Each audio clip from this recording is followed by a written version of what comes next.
It's December 30th, 2020. Welcome to Podcast. Yeah, I'm Rico Brouwer. This is my show. We're going to talk about Julian Assange, his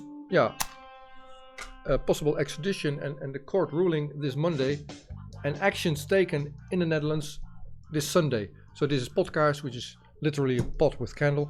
I light one at the start of a show, talk to activists and journalists and lawyers, and Djamila le Pair, who's my guest. Welcome, Djamila. Thank you very much, Rico. You're a returning guest. You have been here in the studio. We're connecting through Zoom. I've invited you here because you are organizing a demonstration this Sunday. So what are you going to do this Sunday? Well, this Sunday we're meeting on the Museumplein in Amsterdam from 2 to 4. And we're going to be on the corner where the US consulate is. It's going to be a peaceful demonstration. I've been in contact with the police and the authorities in Amsterdam, and of course we have to have our 1.5 meters distance. We have to have I can't hand out flyers just by hand. I'll be wearing gloves. We cannot make too much noise or too much music. I'm hoping people will come forward and play music, but it cannot be amplified or whatever, because then the police is scared it will be a party, and we're not allowed to have a party. So it's just basically to draw more attention to the case of Julian Assange, especially in light of his the verdict being read out on Monday. So hang on. So this is about Assange, but now that you mention it, so that I get this straight, you're in contact with the mayor's office, with the police, and they're actually discussing you wearing gloves, and then it's okay to hand out flyers? Is that the level of conversation?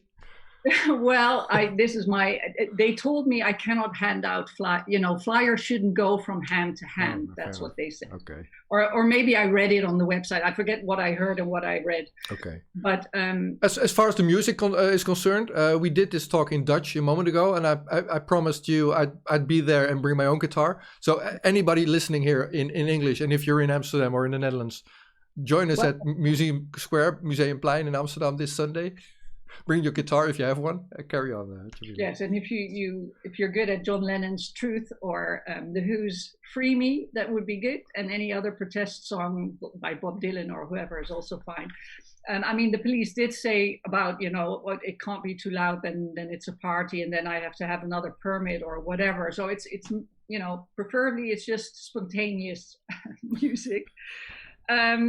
If people could bring maybe yellow ribbons, because that's the symbol of Assange, maybe things to show so that we're noticed in that corner there. The main purpose is to inform passersby or whoever is there about the situation of Assange, because Holland has been notorious in being quiet about his case. Yes. And I'm sorry, I do apologize to all the rest of the world, English-speaking world. We haven't been very vocal on the Assange case. We have been from behind the keyboard, but not so much demonstrating. So let's try and change that a little bit this Sunday. Yeah, the media is just not really. The media is quiet, totally quiet. If people want to reach you, how can they find you on the internet? I'm on Twitter. I'm on @juggling, and that's DJUGGLING. And it would be good if you did plan to come, that if you could DM me, because I'm supposed to say to the authorities how many people they're coming. So that would be helpful. If you can't come, there's a Twitter storm on the 1st of June, which you can join. It starts at 8 p.m. English time, so 9 p.m. our time, Dutch time. And you just tweet as much as you can know about Julian Assange using the hashtags Free Assange, Pardon Assange, We're All Assange, Don't Extradite Assange, whatever you can find. And there is a new website, as far as I've seen. It's called pardonassange.com, and you can. There's a whole list of people like Giuliani and whoever in the US that you can tweet to ask Trump to please pardon Assange. He's pardoned a whole lot of people, but Assange is not yet on the list, neither is Snowden. And we're hoping that by everybody tweeting to them, as well as at real Donald Trump, that maybe he'll eventually will pardon Julian Assange. Yeah, so time is running out. So the ruling on the extradition case, the United States wants him, and United Kingdom judge is ruling on that this Monday. And hopes are, some people hope Donald Trump would pardon Assange. Now, just before it will be the easiest, the quickest way out of this hell. But we don't know. That would be the best start of a new year, and we can use a good start after last year. Yes. Just before we started recording, you said you were writing a letter to Assange. So I was wondering, how is your correspondence going? I mean, I sent one letter before a couple of weeks ago, that was my first letter. I didn't really know. I mean, the idea is that if you write to him, that you tell him what you've done on his behalf, so that he has some hope because he doesn't get a lot of information in Belmarsh. So he doesn't know that people are tweeting daily, that people think about him daily, that people take action daily. So if you do write to him, it's good that you say what you have done, so that his situation is very bad, his mental health is very bad. So hope and contact is hopefully what will keep him going. So I've written a second letter saying that I'm organizing another demonstration, and I've sent emails and written letters to the ambassador, and I don't know. I mean, even if he doesn't have to write back, it would be nice if he could write back that he's received the letter, because receiving stuff in prison seems to be a problem. But yeah, it's just too. So just me sitting behind this Christmas tree that needs to be taken down next week, and with my little candle in my little cozy house.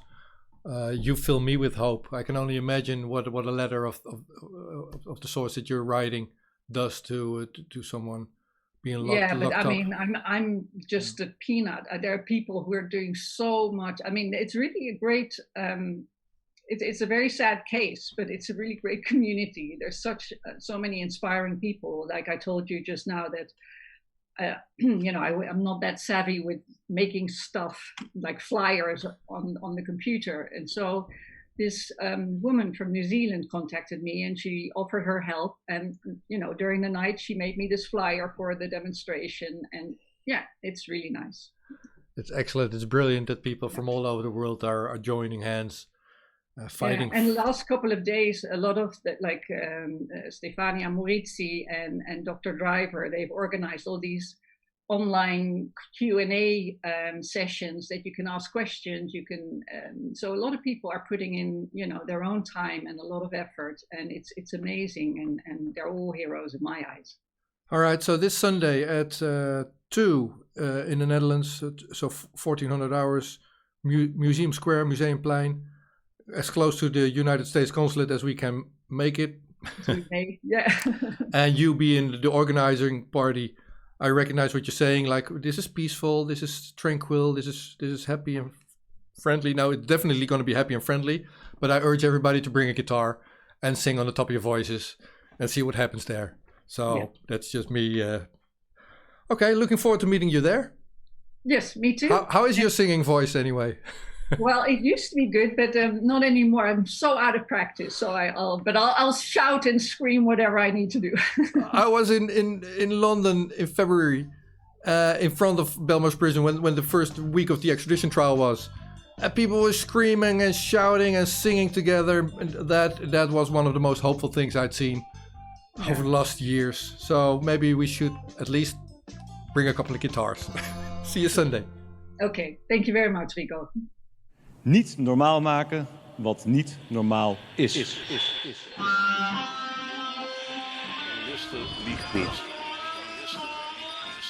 Every nation in every region now has a decision to make.